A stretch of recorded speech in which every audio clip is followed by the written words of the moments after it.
السلام علیکم ورحمۃ اللہ وبرکاتہ، نحمدہ ونصلی علی رسولہ الکریم، اما بعد فاعوذ باللہ من الشیطان الرجیم، بسم اللہ الرحمن الرحیم، رب اشرح لی صدری ویسر لی امری واحلل عقدۃ من لسانی یفقہوا قولی۔ تفسیر دیکھتے ہیں آیت 30 سے 39 تک۔ سورۃ الفاتح میں انسانوں کے 3 گروہوں کا ذکر کیا گیا۔ سورۃ البقرہ کے آغاز میں ان 3 گروہوں کی مزید وضاحت کی گئی۔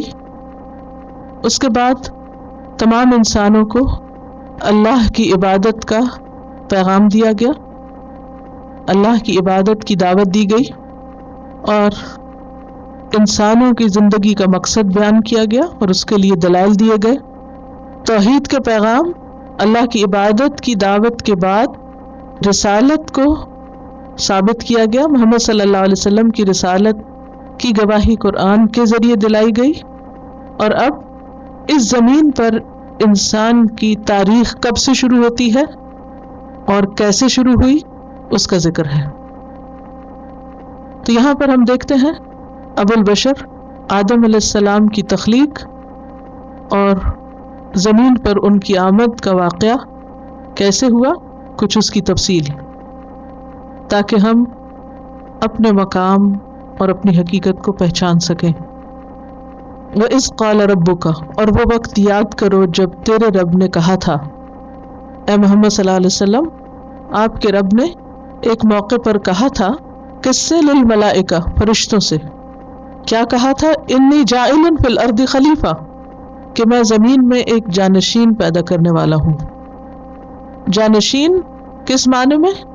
انسانوں سے پہلے جو مخلوق تھی یہاں پر، انہوں نے زمین میں طرح طرح کا فساد کیا، اب اس کے بعد ایک اور مخلوق کو اس زمین پر بسانے والا ہوں، ان کے بعد لانے والا ہوں، زمین کو ان کے ذریعے یعنی انسان کے ذریعے آباد کرنے والا ہوں۔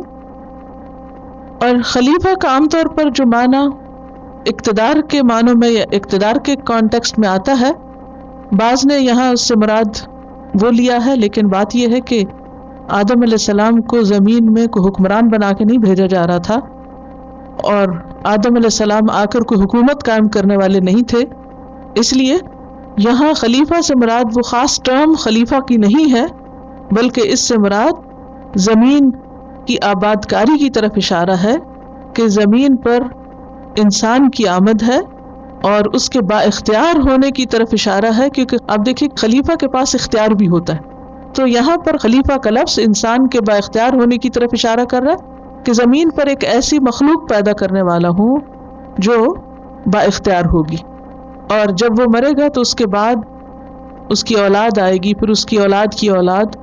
تو بیسیکلی خلیفہ کے 2 معنی ہیں۔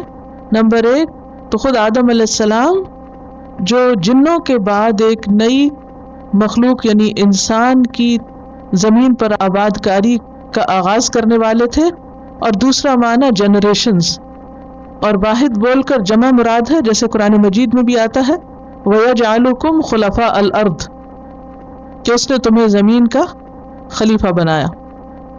اور انسانوں سے پہلے زمین پر مخلوق تھی یا نہیں، اس کی دلیل کیا ہے؟ خود قرآن مجید ہی کی ایک آیت، اور وہ آیت ہے سورۃ الحجر کی 27 آیت، وَالْجَانَّ خَلَقْنَاهُ مِنْ قَبْلُ مِنْ نَارِ السَّمُومِ، اور جنوں کو ہم نے اس سے پہلے یعنی انسان سے پہلے بنایا آگ کی لپٹ سے۔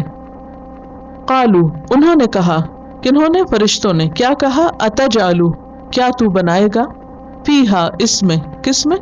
زمین میں، من یفسد فیہا، جو اس میں فساد کرے گا، ویسفک الدماء، اور خون بہائے گا، یعنی فساد کی انتہا ہو جائے گی۔ سوال یہ پیدا ہوتا ہے کہ فرشتوں کا یہ سوال کیا اعتراض تھا؟ نہیں، اعتراض نہیں تھا، وہ اللہ تعالی کی رائے معلوم کرنا چاہ رہے تھے کہ آپ ایک ایسی مخلوق کیوں بنانے والے ہیں جو با اختیار ہوگی اور اپنے اختیارات کا پھر ناجائز استعمال بھی کرے گی اور زمین میں فساد پھیلائے گی۔ ایک اور بات یہاں سے یہ بھی پتہ چلتی ہے کہ فرشتے عقل مند اور باشعور مخلوق ہیں، کیونکہ ان کا سوال ان کے باشعور ہونے کی علامت ہے۔ اور پھر اللہ سبحانہ و تعالی اپنے ارادے کو فرشتوں کے سامنے جو پیش کر رہے ہیں، اس میں بھی ہمارے لیے ایک سبق ہے. کیا؟ کہ کوئی کام کرنے سے پہلے دوسروں کے ساتھ اس کا ذکر کرنا پسندیدہ ہے. اس کا یہ مطلب نہیں کہ اللہ تعالیٰ ان سے پوچھ رہے تھے کہ کیا میں بناؤں یا نہ بناؤں. اللہ تعالیٰ اپنا ارادہ ظاہر کر رہے ہیں، اور اللہ تعالیٰ کا ارادہ جان کر فرشتے مزید معلوم کر رہے ہیں کہ آپ کا یہ پروگرام کہیں ایسا تو نہیں کہ زمین میں پہلے سے بھی زیادہ خرابی لانے کا سبب بنے، کیونکہ اس سے پہلے جو جنات تھے زمین پر، روایات میں آتا ہے کہ بہت زیادہ انہوں نے فساد کیا اور بگاڑ پیدا کیا. تو ان کو ختم کرنے کے بعد ایک اور مخلوق کو زمین پر بسانے کا اللہ سبحانہ وتعالیٰ نے ارادہ کیا. پھر فرشتوں نے مزید کہا وَنَحْنُ نُسَبِّحُ بِحَمْدِكَ، اور ہم آپ کی تسبیح کر رہے ہیں آپ کی حمد کے ساتھ، یعنی خوب خوب تعریف کر رہے ہیں، اور آپ کو ہر عیب سے پاک قرار دیتے ہیں، دل سے بھی زبان سے بھی. وَنُقَدِّسُ لَكَ، اور آپ کے اتنے فرما بردار ہیں کہ ہمارے سارے ماحول کے اندر صرف آپ کی اطاعت ہی اطاعت ہے، کہیں کوئی نافرمانی نہیں. تو کیا اتنا کافی نہیں؟ کیونکہ پیچھے ہم پڑھ چکے نا کہ انسان کو اللہ نے اپنی عبادت کے لیے پیدا کیا، تو فرشتوں کو یہ بھی معلوم تھا کہ انسان سے بھی عبادت مطلوب ہے. تو انہوں نے کہا کہ ہم بھی خوب عبادت کر رہے ہیں، تو مزید ایک ایسی مخلوق جس کے پاس اتنا اختیار ہوگا کہ وہ جو چاہے کرے، تو اس سے زمین میں فساد ہوگا، خون بہے گا، تو یہی کافی ہے جو ہم کر رہے ہیں. قال، اللہ تعالیٰ نے فرمایا انی عالم، بے شک میں جانتا ہوں، ما لا تعلمون، جو تم نہیں جانتے. کہ زمین پر صرف فساد کرنے والے لوگ ہی نہیں آئیں گے، بلکہ زمین پر انبیاء، صدیقین، صالحین اور شہداء بھی آئیں گے. اب دیکھیے کہ بعض اوقات ہم کسی چیز کے صرف ایک پہلو کو دیکھتے ہیں اور اس کو جنرلائز کر دیتے ہیں. مثلاً کسی انسان میں اگر بہت ساری خیر اور خوبی ہے اور اس کے ساتھ کوئی خامی بھی ہے، تو عموماً طرز عمل کیا ہوتا ہے؟ اس کی ساری خوبیوں کو بھول کر ہم کیا کہتے ہیں؟ اس میں تو کوئی خیر ہی نہیں. انسان کو اللہ نے جو ارادہ اور اختیار دیا ہے، عقل دی ہے، سمجھ دی ہے، اگرچہ اس ارادے اور اختیار کے غلط استعمال کی وجہ سے بسا اوقات انسانوں سے غلطیاں ہوتی ہیں، اور وہ غلطیاں بعض اوقات فساد اور خون بہانے تک کے درجے کو پہنچ جاتی ہیں. لیکن اس کے ساتھ ساتھ انسانوں کے اندر خیر اور بھلائی کے بھی ایسے بہت سے پہلو ہیں جو نہ فرشتوں کے اندر ہیں اور نہ ہی جنات کے اندر، وہ صرف انسانوں ہی کے اندر ہیں. تو ایسا نہیں کیا جا سکتا کہ کسی چیز کے صرف خراب پہلو کو دیکھ کر یا کسی چیز کے ناپسندیدہ پہلو کو دیکھ کر اس کے بارے میں ایک عمومی فیصلہ دے دیا جائے اور یہ کہا جائے کہ اس کو ہونا ہی نہیں چاہیے. مثلاً اب دیکھیے کہ جیسے شادی کے بعد ہسبینڈ اور وائف میں اگر کوئی مس انڈرسٹینڈنگ ہوتی ہے یا کوئی لڑائی جھگڑا ہوتا ہے، تو عموماً کیا کہتے ہیں کہ اس سے بہتر ہے شادی نہ ہوتی. کیا واقعی شادی نہ کرنا بہت پسندیدہ ہے؟ نہیں، لیکن سب کو پتہ ہے شادی ہوگی تو مشکلات بھی ہوں گی. دنیا میں کوئی بھی کام ایسا نہیں کہ جس کے کرنے میں صرف انسان کو آسانی ہی ہو. آسانی کے ساتھ مشکلات بھی ہوتی ہیں، لیکن کبھی بھی انسان کو یہ نہیں سوچنا چاہیے چونکہ اس کام میں مشکلات ہیں اس لیے مجھے یہ کام کرنا ہی نہیں چاہیے. بہت سے کام ایسے ہیں کہ جن میں جب مشکلات ہوتی ہیں تو مشکلات کے ساتھ آسانی بھی ہوتی. اس زمین پر بھی اس وقت جتنا فساد اور جتنی تباہی اور جتنی انسانوں کی بے حرمتی کرتے ہیں، ان سب کو دیکھ کر تو لوگ کہتے ہیں فرشتوں نے سچ ہی کہا تھا. لیکن وہ بھول جاتے ہیں کہ انسان نے آ کر صرف فساد ہی نہیں کیا، انسانوں نے زمین پر بہت سے اچھے کام بھی کیے. جو کچھ اللہ کی تخلیق کے اندر غور و فکر انسانوں نے کیا، وہ جنات نے نہیں کیا، وہ فرشتوں نے نہیں کیا. اور نیکی کی جو اعلیٰ ترین مثالیں قائم کی انسانوں نے. تو اس لیے اللہ سبحانہ وتعالیٰ نے کیا فرمایا کہ جو میں جانتا ہوں وہ تم نہیں جانتے. مثلاً اگر آپ کوئی پھل کھانا چاہتے ہیں تو اس کے لیے آپ کو درخت اگانا ہوگا. اب اگر آپ درخت اگاتے ہیں تو پورے درخت کے مقابلے میں پھل کتنے ہوتے ہیں؟ اس پر کم ہوتے ہیں نا. اگر کوئی کہے نہیں میں درخت نہیں اگاؤں گا کیونکہ اس میں اتنی زیادہ تو لکڑی ہوتی ہے اور اتنے پتے ہوتے ہیں اور پھل تو بالکل تھوڑے ہوتے ہیں، لیکن تھوڑے پھل کے لیے آپ کو لکڑی اور پتے اور باقی چیزیں برداشت کرنی ہوتی. اسی طرح بسا اوقات کسی چیز کے اندر بظاہر خیر کا پہلو بہت کم ہوتا ہے، بہت تھوڑا ہوتا ہے، پروپورشن بہت کم ہے، لیکن وہ اتنا قیمتی ہے، وہ اتنا اچھا ہے کہ اس کی وجہ سے باقی غیر ضروری کو بھی برداشت کر لیا جاتا ہے. تو یہاں ہم یہ نہیں کہہ سکتے کہ فرشتوں کو اعتراض تھا اور نعوذ باللہ ان کا اعتراض بہت درست تھا، اور دیکھو یہ پروف ہے کہ دنیا میں اس وقت کیا کچھ ہو رہا ہے اور انسان انتہائی غلط کر رہا ہے. ٹھیک ہے، یہ سب باتیں اپنی جگہ ہیں، لیکن اسی دنیا کے اندر انسانوں کی اعلیٰ ترین اقسام بھی آئی ہیں جن کے لیے اللہ نے جنت بنائی ہے جو اس کا ماسٹر پیس ہے. اور انسان یہ سب فساد کیوں کرتا ہے؟ کیونکہ اس کے پاس آزادی ہے، اختیار ہے. مثلا اگر ہم کہیں کہ فرشتے بہت نیک ہیں، کیا کمال ہے؟ وہ تو غلط کام کر ہی نہیں سکتے، وہ تو پیدا ہی عبادت کے لیے. نہ وہ شادی کرتے ہیں، نہ وہ کھاتے ہیں، نہ پیتے ہیں، نہ ان کو کوئی اور ایسا کام ہے کہ جس میں انہیں کوئی ڈسٹریکشن ہو. جس کام کے لیے انہیں بنایا گیا وہ وہی کرتے ہیں. انہیں تو مشکل نہیں ہے. مشکل کس کو ہے اچھا بننے میں؟ انسان کو، جس کے ساتھ اس کا نفس بھی ہے، جس کے ساتھ بہت ساری ڈسٹریکشن بھی ہے، جس کے ساتھ شیطان بھی لگا ہوا ہے. تو جب کوئی انسان شیطان کے ہوتے ہوئے، نفس کے ہوتے ہوئے، ڈسٹریکشنز کے ہوتے ہوئے، بہت سی خرابیوں کے ہوتے ہوئے اچھا بن جاتا ہے، اچھے کام کرتا ہے، اپنی نیت کو اللہ کے لیے خالص کر لیتا ہے، اللہ کی عبادت اور اللہ کی اطاعت میں اپنے آپ کو لگا دیتا ہے، ایسا انسان اس کائنات کی ہر چیز سے زیادہ قیمتی ہے، زیادہ وزنی ہے. تو اس لیے اللہ تعالیٰ نے کیا فرمایا؟ انی اعلم ما لا تعلمون، جو میں جانتا ہوں وہ تم نہیں جانتے. کیا؟ کہ اس زمین پر صرف فساد اور خون بہا ہی نہیں ہوگا، بلکہ اس زمین پر بہت اچھے اچھے کام بھی ہوں گے، اور انسانی تاریخ میں یہ سب دلائل موجود ہیں. اب اللہ سبحانہ تعالیٰ نے اپنی اس بات کو ایک مثال کے ساتھ پروو کیا. کیسے؟ وَعَلَّمَ آدَمَ الْأَسْمَاءَ كُلَّهَا، آدم علیہ السلام کو سارے نام سکھا دیے. یہ کن چیزوں کے نام تھے؟ جو بھی اللہ نے چیزیں پیدا کی تھی، خواہ وہ کائنات کی چیزیں تھیں یا وہ انسان تھے، ان سب کے نام اللہ نے آدم کو سکھا دیے. كُلَّهَا، سب چیزیں جو دنیا میں آ رہی تھی آئندہ. ثم عرضهم على الملائکہ، پھر ان کو فرشتوں کے سامنے پیش کیا. فقال، پھر فرمایا، انبئونی، بتاؤ مجھے، باسماء، نام، ہؤلاء، ان سب کے، ان کنتم صادقین، اگر تم سچے ہو. اگر تم سچے ہو تو ان چیزوں کے نام بتاؤ مجھے. کس بات میں سچے ہو؟ کہ انسان صرف فساد کرے گا اور خون بہائے گا. یہ اللہ تعالیٰ کا چیلنج تھا فرشتوں کو. قالوا سبحانک، وہ کہنے لگے تو پاک، ہم تیری پاکی بیان کرتے ہیں. لا علم لنا، ہمارے پاس علم نہیں، الا ما علمتنا، مگر جو تو نے ہمیں سکھا دیا. یہ فرشتوں کی عظمت کہ انہوں نے اپنی کم علمی کا اعتراف کیا.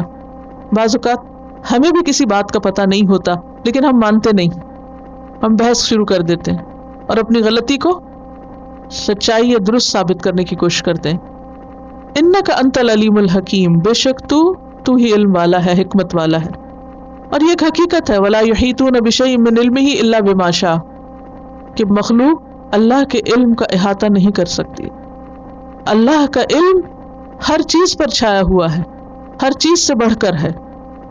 تو اس آیت سے یہ بھی پتہ چلتا ہے کہ فرشتے اللہ کی عظمت کا اعتراف کرتے ہیں، اپنی غلطی کا اعتراف کرتے ہیں، اپنی کم علمی کا اعتراف کرتے ہیں، اور اللہ تعالیٰ کی انتہائی تعظیم اور تعریف کرتے ہیں.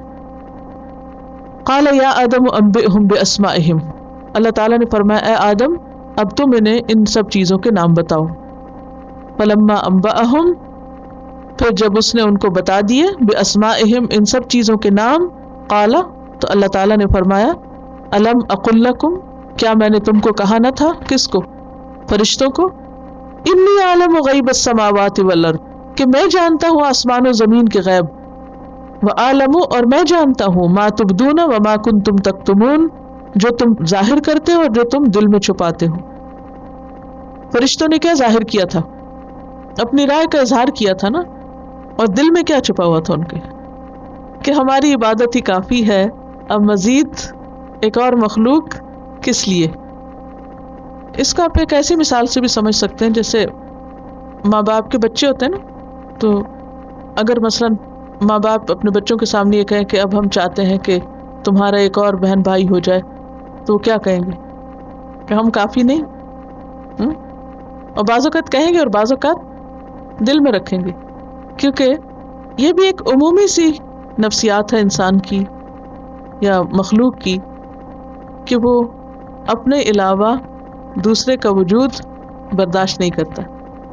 تو فرشتوں نے یہ تو کہا کہ وہ فساد کرے گا، لیکن کچھ چھپا بھی گئے، اور وہ کیا کہ ہم ہی عبادت کے لیے کافی ہیں، ہم تسبیح بھی کر رہے ہیں، تقدیس بھی کر رہے ہیں، سب کچھ کر رہے ہیں، ہم ہی کافی ہیں. تو اللہ تعالیٰ نے فرمایا نہیں، جو میں جانتا ہوں تم نہیں جانتے، تمہاری عبادت کی قسم اور ہے، اس مخلوق کی عبادت کی قسم کچھ اور ہوگی. اور وہ کیا ہے؟ فرق کیا ہے فرشتوں اور انسان کی عبادت میں؟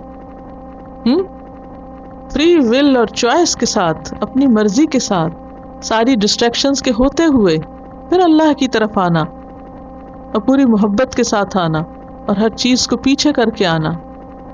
اور پھر آپ دیکھیے کہ یہاں عبادت کی صرف خاص قسم تسبیح ہی نہیں بتائی گئی، بلکہ عبادت کی ایک اور اعلیٰ ترین قسم علم بتایا گیا. فرشتوں کے مقابلے میں آدم علیہ السلام کے پاس کیا زیادہ تھا؟ علم زیادہ تھا. آدم کی فوقیت فرشتوں پر علم کی وجہ سے ہوئی، لہذا نتیجہ کیا ہوا؟ وَإِذْ قُلْنَا لِلْمَلَائِكَةِ، جب ہم نے کہا فرشتوں سے اسجدوا لآدم، آدم کو سجدہ کرو، کیونکہ آدم کے پاس علم زیادہ تھا. کس کے مقابلے میں؟ فرشتوں کے مقابلے میں. اور اب لٹرلی فرشتوں کو بتایا جا رہا ہے کہ تمہیں آدم کی خدمت کرنی ہے، اولاد آدم کے لیے کام کرنے ہیں، تم ان کے لیے مسخر ہو.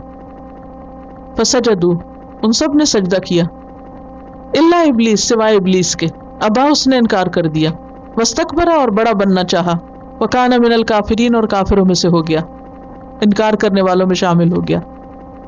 اس آیت سے بھی کئی باتیں پتہ چلتی ہیں. ایک تو یہ کہ فرشتے اللہ تعالیٰ کا ہر حکم مانتے ہیں، خواہ وہ حکم انسان کے آگے جھکنا ہی کیوں نہ ہو. اچھا، بعض لوگوں نے اس آیت کی بہت تعویلیں کی ہیں اور کہا ہے کہ یہاں سجدے سے مراد صرف احتراماً جھکنا تھا، یا بعض نے کہا کہ اس سے مراد تعظیمی سجدہ تھا اور عبادت کا سجدہ نہیں. واٹس ایور، اصل سمپل سی بات یہ کہ اللہ کا حکم تھا. اللہ کا حکم مان لینا، خواہ وہ کچھ بھی ہو، خواہ وہ عقل میں آئے یا نہ آئے، وہ عبادت ہے، خواہ وہ انسان کو سجدہ کرنا ہی کیوں نہ ہو. تو فرشتے دراصل اللہ کی اطاعت کر رہے تھے، اور یہی دراصل بہت بڑی عظمت کی بات ہے. اس کے مقابلے میں ابلیس، جو جنوں کا باپ تھا، اس نے انکار کر دیا. انکار کی وجہ کیا تھی؟ تکبر. سورۃ الاعراف آیت 12 سے پتہ چلتا ہے اس نے کہا تھا انا خیر منہ، میں اس سے بہتر ہوں. سورۃ الاسراء آیت 61 میں آتا ہے اس نے کہا تھا اسجد لمن خلقت طینا، کیا میں اس کو سجدہ کروں جس کو تو نے مٹی سے بنایا، میں مٹی کے آگے جھکوں؟ یہ نہیں ہو سکتا. خود کو بڑی چیز سمجھا. اب سوال یہ پیدا ہوتا ہے کہ ابلیس فرشتوں کے بیچ میں کہاں سے آ گیا؟ کہتے ہیں کہ یہ تمام جنوں کا باپ تھا اور بہت عبادت گزار بھی تھا، اور عبادت کی کثرت کی وجہ سے فرشتوں کے ساتھ رہتا تھا، فرشتوں کی کمپنی میں تھا. لیکن کسی کی بھی کمپنی فائدہ نہیں دیتی جب تک کہ انسان خود انسان نہ ہو اور جن واقعی اللہ کا اطاعت گزار نہ ہو. اس کا بھی مسئلہ یہی تھا. اور ظاہر کی عبادت اس وقت تک فائدہ نہیں دیتی جب تک کہ انسان کا دل نہ جھکے.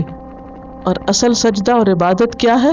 الخضوع والتذلل، اپنے آپ کو اللہ کے مقابلے میں چھوٹا سمجھنا، انتہائی عاجزی کا اظہار کرنا، بندگی کا اظہار کرنا.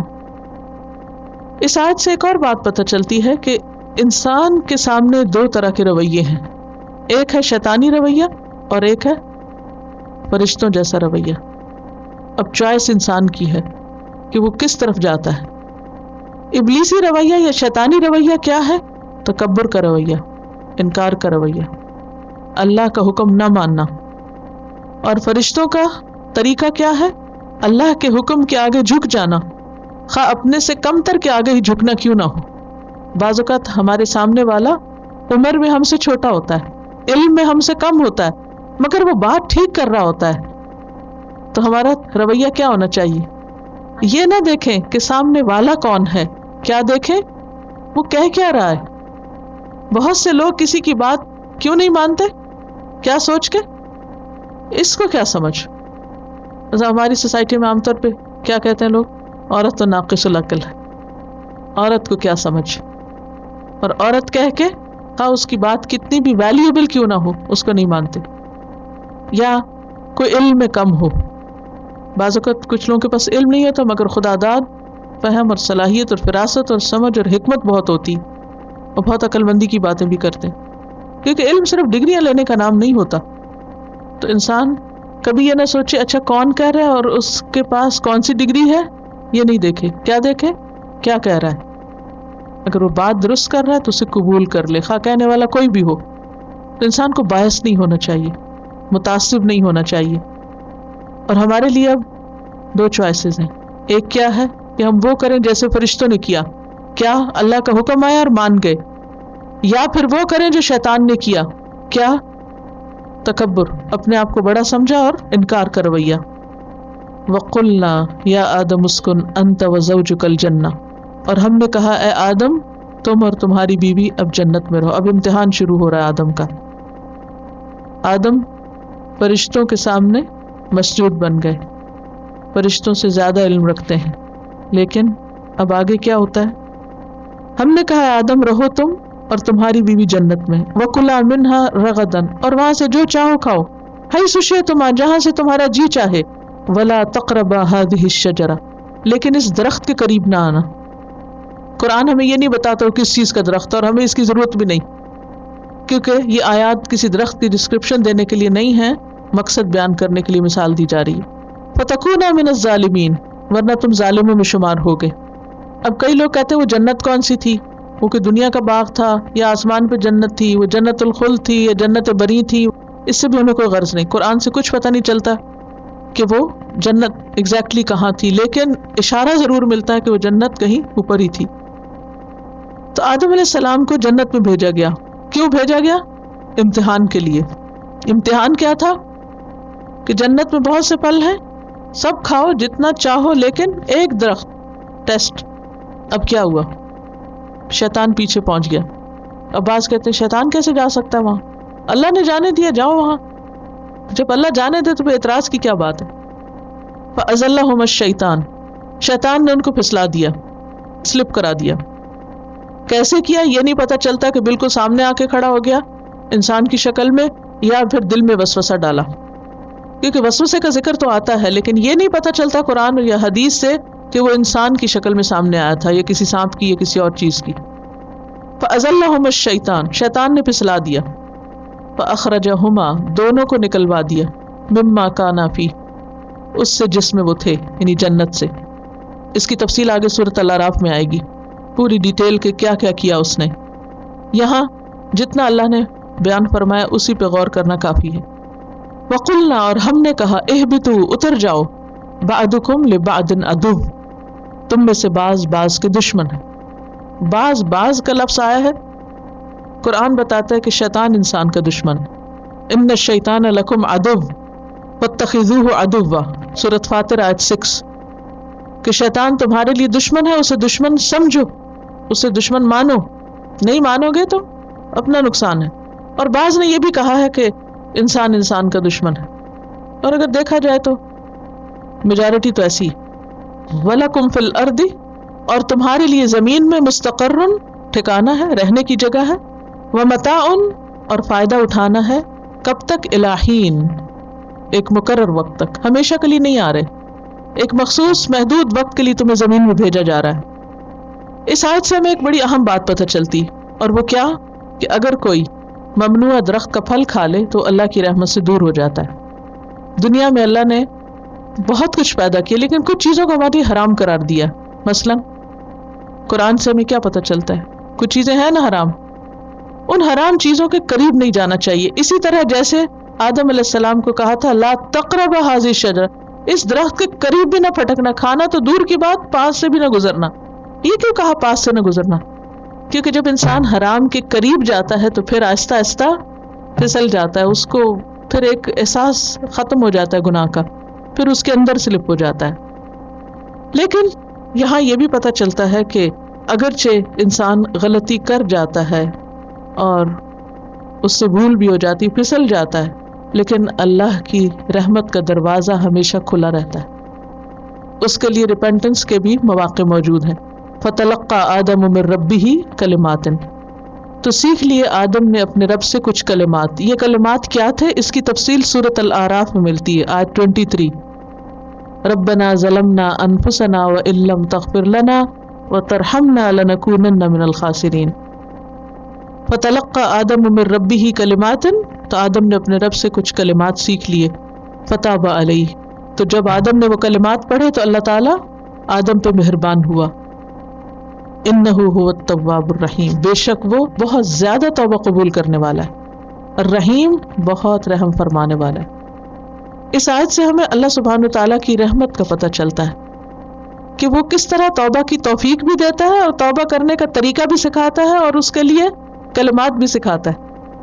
یعنی انسان کتنا محتاج ہے اللہ کا ہر چیز میں، غلطی کر کے نافرمانی بھی اسی کے کرتا ہے، ناراض بھی اسی کو کرتا ہے، اور پھر اسی کے ذریعے راستہ بھی پاتا ہے۔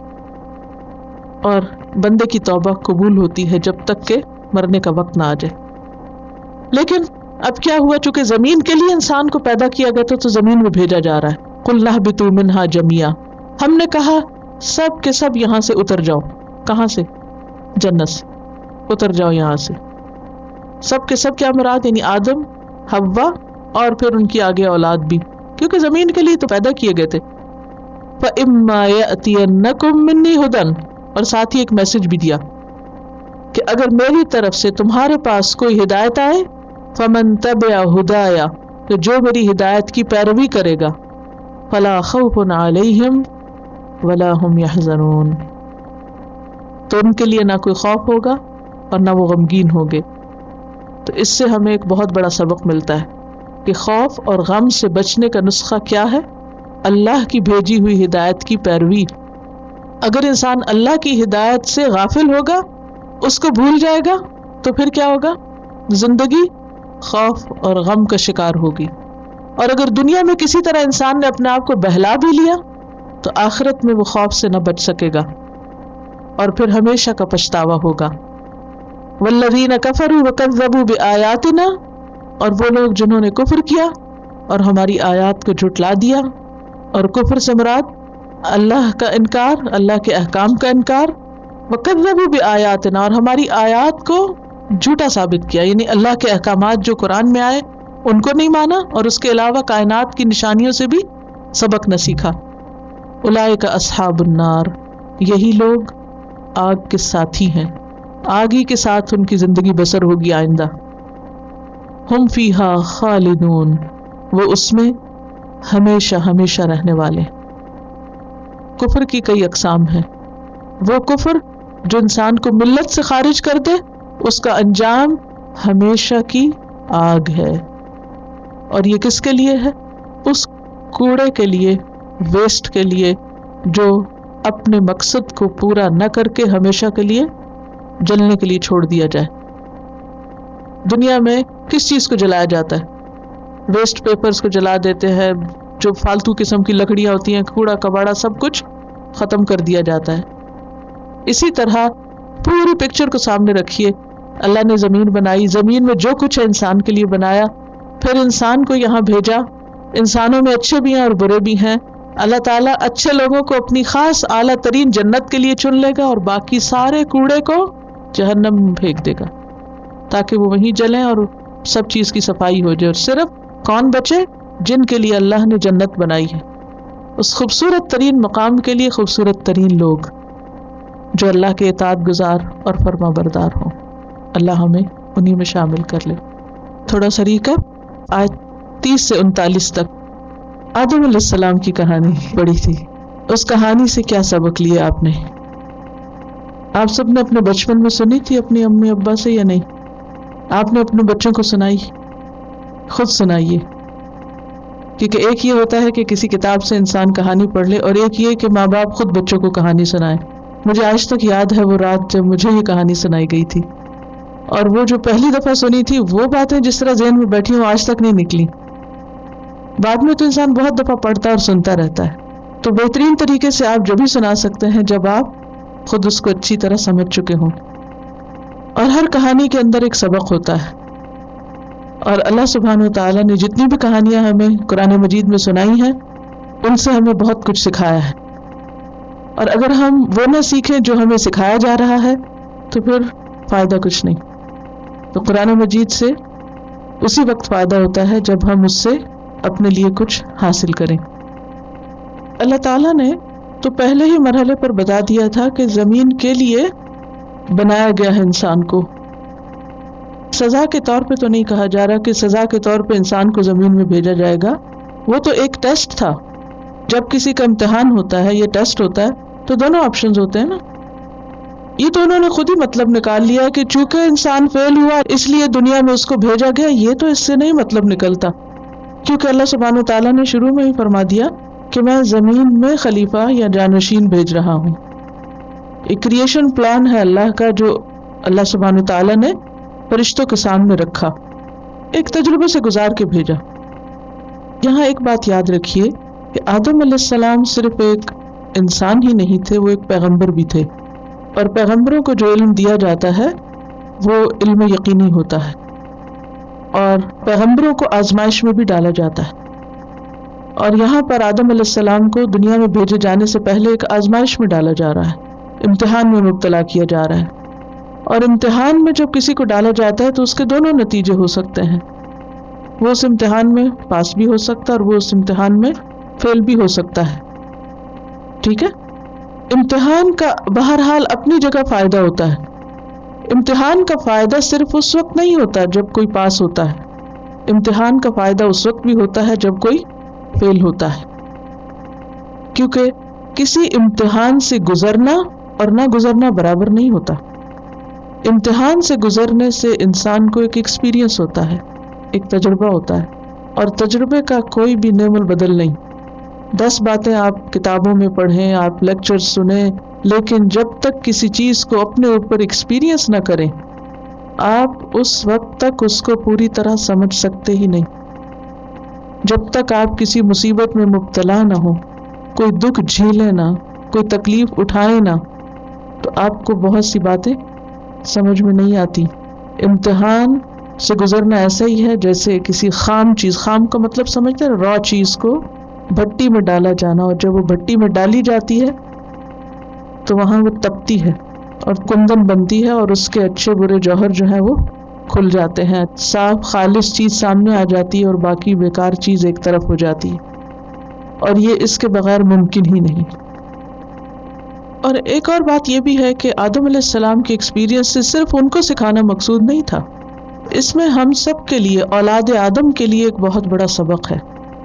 اور وہ کیا ہے کہ اگر تم ممنوع درخت کا پھل کھاؤ گے، ان چیزوں کو کرو گے جو اللہ نے کرنے سے روکا ہے تم کو، تو تم کامیاب نہیں ہو سکتے. عام روزمرہ زندگی میں بھی حلال اور حرام دونوں چیزیں انسان کے سامنے ہوتی ہیں. اگر انسان جان بوجھ کے حرام کھاتا ہے اور حرام کی طرف جاتا ہے اور پھر بھی یہ سمجھتا ہے کہ وہ کامیاب ہو جائے گا اور چھوڑ دیا جائے گا، تو چھوڑا نہیں جائے گا، اس سے پوچھا جائے گا. ایک اور بات جو بہت اہم ہے ہم سب کے سیکھنے کی، وہ یہ کہ اگرچہ علم کی بنا پر انسان کی بہت عزت اور فضیلت ہے، اور جیسا کہ آدم علیہ السلام کو سجدہ کروایا گیا، لیکن محض علم نجات کے لیے کافی نہیں ہوتا جب تک کہ عمل نہ ہو. جاننا ایک مرحلہ ہوتا ہے اور جانے ہوئے کو عمل میں لانا ایک دوسرا مرحلہ. بہت دفعہ جاننے والے بھی شیطان کے وسوسے اور فتنے کا شکار ہو جاتے ہیں. یہاں پر آپ دیکھیے کہ کس طرح آدم علیہ السلام نے وہ سب کچھ بتا دیا جو فرشتے نہ بتا سکے، اور پھر فرشتوں سے سجدہ بھی کروایا گیا، لیکن اس کے بعد جب امتحان میں ڈالے گئے تو شیطان کے وسوسے کا شکار ہو گئے اور بھول گئے. بھولنا انسان کی فطرت میں ہے، لیکن اپنے بھولے ہوئے پہ اصرار نہیں کیا، فوراً پلٹ آئے. یہ انسانی رویہ ہے، پلٹنا. اور شیطانی رویہ کیا ہے؟ اپنی غلطی پر اصرار کرتے چلے جانا اور اس پر اڑ جانا. اور ایک اور بات یہ بھی ہے کہ انسان کو محض دنیا کا علم فائدہ نہیں دیتا، کیونکہ یہاں پر جن چیزوں کے نام بتائے تھے وہ انسان بھی تھے اور دوسری چیزیں بھی تھی. اسماء جو ہے یہاں عام ہے. بسا اوقات انسان دنیا کے بارے میں بہت کچھ جانتا ہے, دنیاوی علوم میں بہت ماہر ہو سکتا ہے, بہت قابل ہو سکتا ہے, لیکن اگر وہ علم ہدایت نہیں رکھتا, اور صرف علم ہدایت نہیں بلکہ شیطان کی چالوں کا علم نہیں رکھتا اور اس سے بچنا نہیں جانتا, تو انسان کا علم اور بلندی اور عظمت اور اس کے دنیا میں شہرت سب کچھ بیکار ہے, اس کے لیے کچھ بھی فائدہ نہیں. انہوں نے جان بوجھ کے نہیں کیا, بھول گئے, تو بھول انسان کی سرشت میں ہے. آدم علیہ السلام سے بھول ہوئی, انہوں نے جان بوجھ کر غلطی نہیں کی, اور ہم بھی ہر روز کئی بار بھول کا شکار ہوتے ہیں. بہت سی غلطیاں جو ہم سے ہوتی ہیں وہ بھولنے کی وجہ سے, غفلت کی وجہ سے ہوتی ہیں. لیکن ہمارے لیے بھی کامیابی کس میں ہے کہ ہم اس بھول سے نکل کر رجوع کر لیں, توبہ کر لیں. ایک اور بہت اہم سبق ہم سب کے لیے یہاں پر ہے کہ انسان کے لیے اس دنیا میں بس ایک محدود وقت تک جینا ہے, زندہ رہنا ہے, اور ایک محدود وقت تک ہی فائدہ اٹھانا ہے. یعنی ہمارا یہاں پر اسٹے پرماننٹ سیٹلمنٹ نہیں ہے, بلکہ امتحان کے لیے ہے. جیسے آدم علیہ السلام کو جنت میں کچھ محدود وقت کے لیے امتحان کو رکھا, ایسے ہی اس دنیا میں اس زمین پر ہم سب ایک مخصوص وقت کے لیے, ایک لمیٹڈ پیریڈ آف ٹائم کے لیے امتحان کے لیے بھیجے گئے ہیں, اور اس کے بعد ہمیں دوبارہ بہرحال واپس جانا ہے. اور اصل پیغام یہاں پر موجود ہے, فَإِمَّا يَأْتِيَنَّكُم مِّنِّي هُدًى فَمَن تَبِعَ هُدَايَ فَلَا خَوْفٌ عَلَيْهِمْ وَلَا هُمْ يَحْزَنُونَ. یہاں بھی ایک بہت بڑا سبق ہے ہمارے لیے, اور وہ یہ کہ جو اللہ کی ہدایت کی پیروی کرے گا وہ خوف اور غم سے محفوظ رہے گا, اور اگر ہے تو اس سے نکل آئے گا. ہماری زندگی میں یہ دونوں لازمی اجزاء ہیں. کبھی ہم خوف کا شکار ہوتے ہیں اور کبھی ہم غم کا شکار ہوتے ہیں نا, ہے نا ایسا بہت زیادہ. جی, غم زندگی کا ایک لازمی حصہ ہے, لیکن اس غم اور ڈپریشن سے کیا چیز نکالتی ہے انسان کو؟ اللہ کی رہنمائی, اللہ کی دی ہوئی ہدایت. اور صرف وہ ہدایت کا جاننا کافی نہیں, من تبع ہدایا, جو میری ہدایت کی پیروی کرے گا. تو جب کبھی غم کی شدت کا شکار ہوں تو یہ ضرور سوچیں کہ کہیں نہ کہیں میری اپنی غلطی ہے, کہیں میں نے اللہ کی ہدایت اور اللہ کی طرف سے آئی ہوئی رہنمائی کو چھوڑا ہے, اس سے غفلت برتی ہے. جب دل بہت اداس ہو, بہت غمگین ہو, بہت رونے کو دل چاہے, تو پھر کیا کرنا چاہیے؟ 2 نفل پڑھ کے, نماز پڑھ کے اللہ سے دعا, اور رنج و غم سے نکلنے کی دعا جو ہے, اللہم انی امتک بنت امتک بنت عبدک ناصیتی بیدک, اور اس کے آخر میں بھی آتا ہے انت جعل القرآن ربیع قلبی ونور صدری وجلاء حزنی.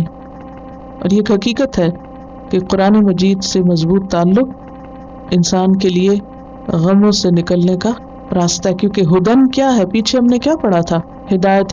ہدایت کون سی ہوتی؟ ہدایت علمی اور عملی ہوتی ہے.